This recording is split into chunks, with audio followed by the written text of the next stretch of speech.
First things first, huh? Triple d'Anvers, Antwerp triple, really, really delicious beer.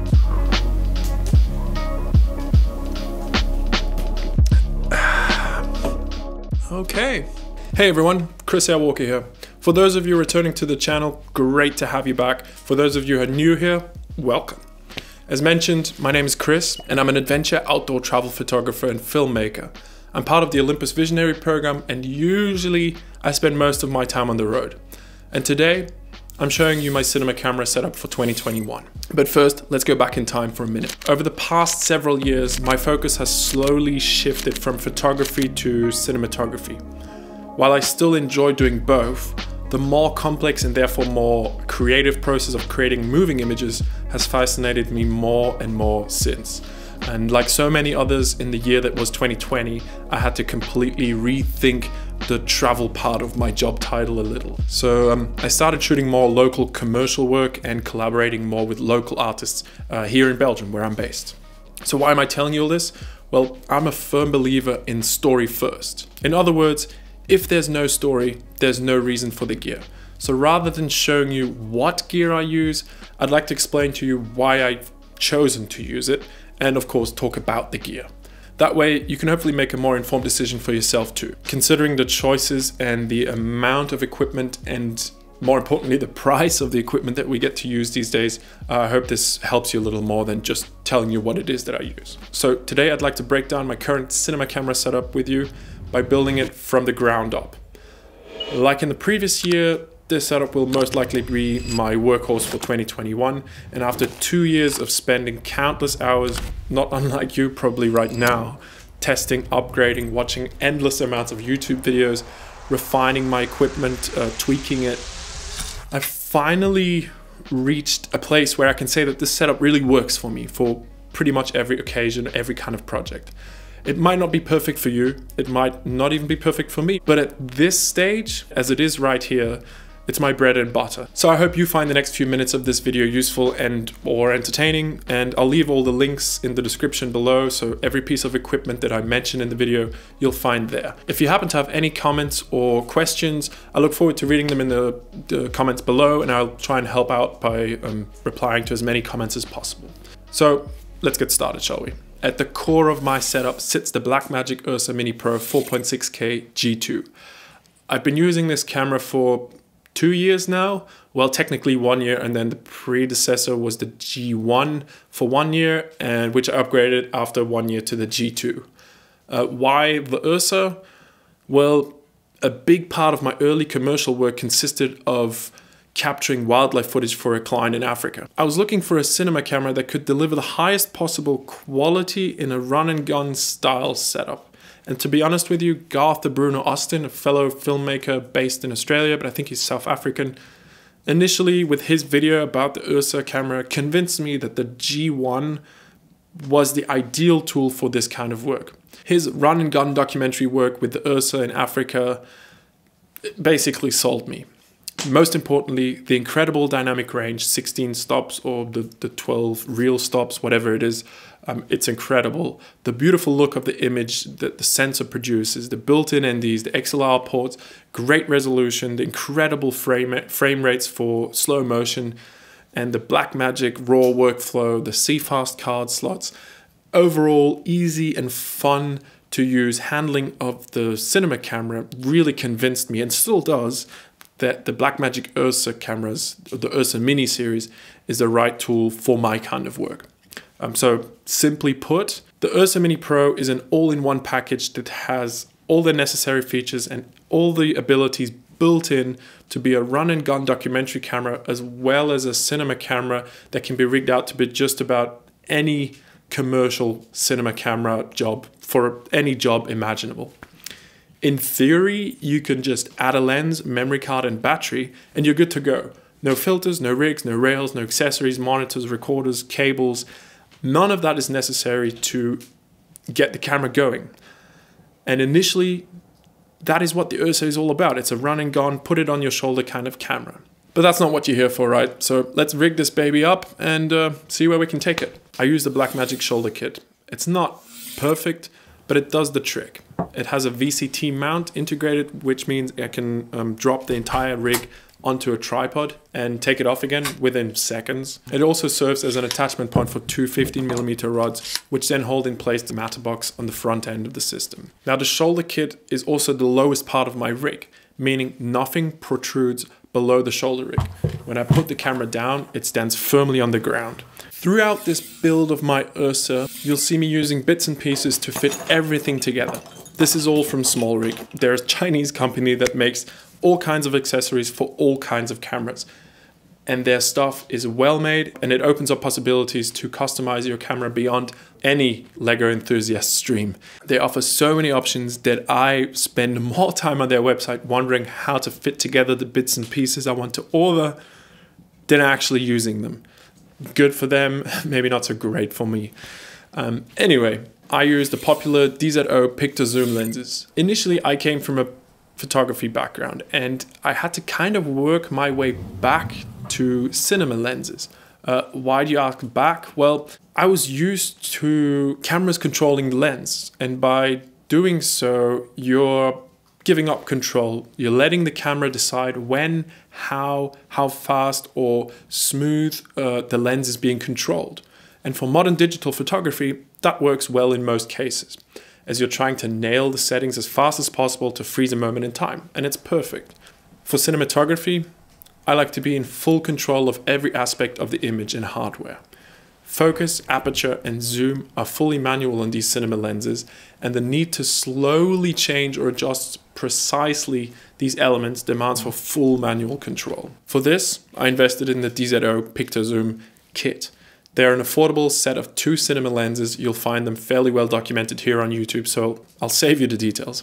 The 20-55 2.8 and the 50-125mm 2.8 cover 90% of the things I shoot, and the ability to zoom at a constant aperture and achieve a constant look along the entire range of 20-125mm is a clear advantage when you simply need to get stuff shot.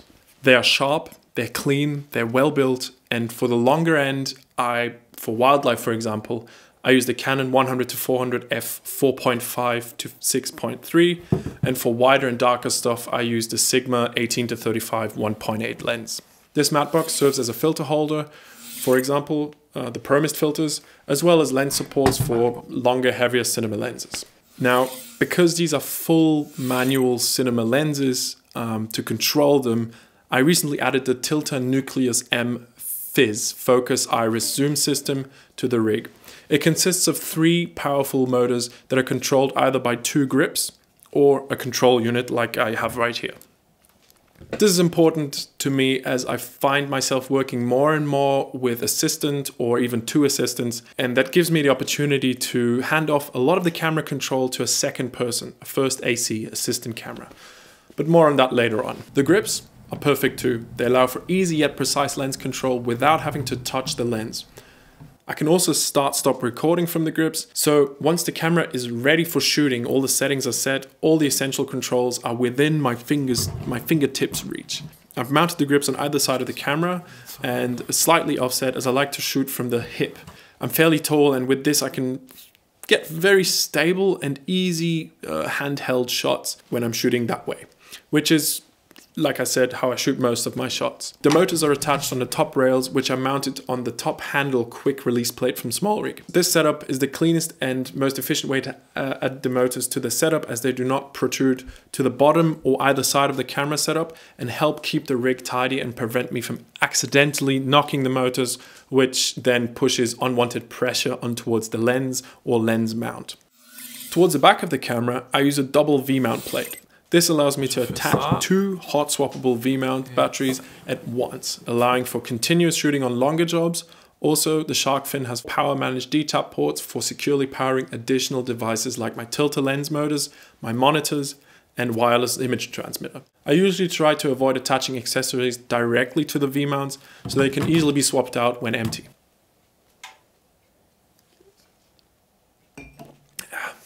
As for the V-mounts, I use FXLion batteries. They're super small, 98 watt-hour batteries, perfect for travel as they are carry-on compliant. The SmallHD Touch 7-inch monitor. To the top handle, I've attached the SmallHD Touch 7-inch monitor. and I've attached it using a Smallrig Magic arm. That allows for maximum flexibility as the monitor is free to be positioned in almost all directions, which is great. The current SmallHD monitor is my third monitor for this camera that I've used so far. I've used much cheaper Chinese monitors before, and they've all, without doubt, failed me. The quality is just not there. Simply the ability to punch and zoom in on the image to quickly check focus is worth the money alone.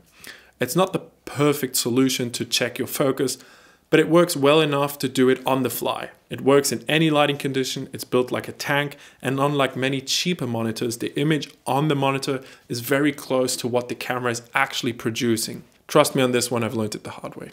Now I've mounted the microphone holder vertically to the Smallrig URSA side plate. This leaves more space on the top handle for holding and maneuvering the camera, and it takes the microphone out of the way, but it's still in the most convenient place possible.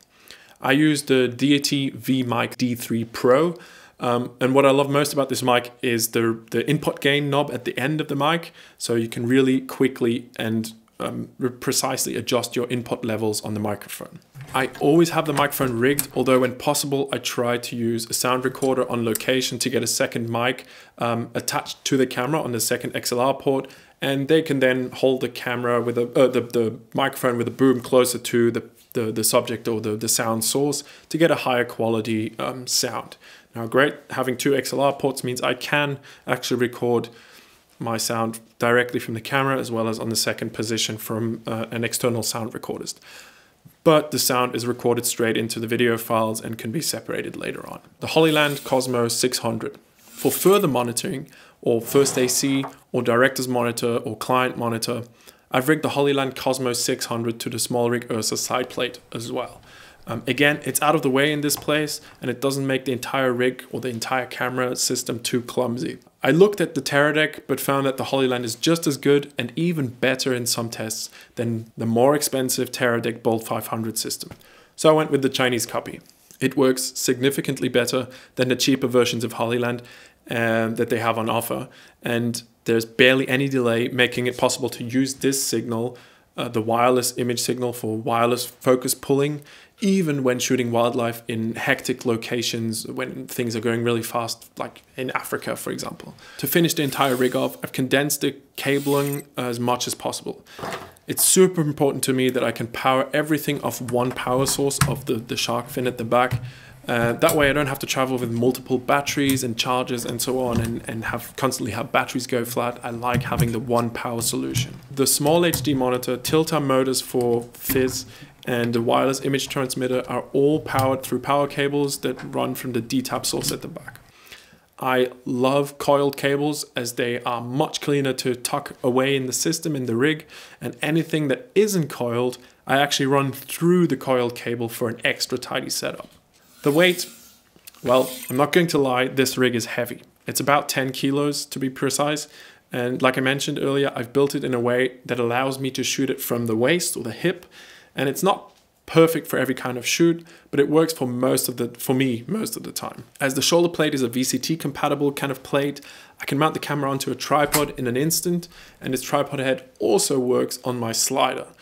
So the whole entire, although heavy rig, is quite versatile. For longer shoots, I like to use my Ready rig as a support system where I use either one or even two arms to bring over my shoulders and create a link to the camera that way. It's not only an easy way to carry the camera for longer periods of times, it also removes the bounce out of tracking shots because of the system that the Ready rig has in place on your back.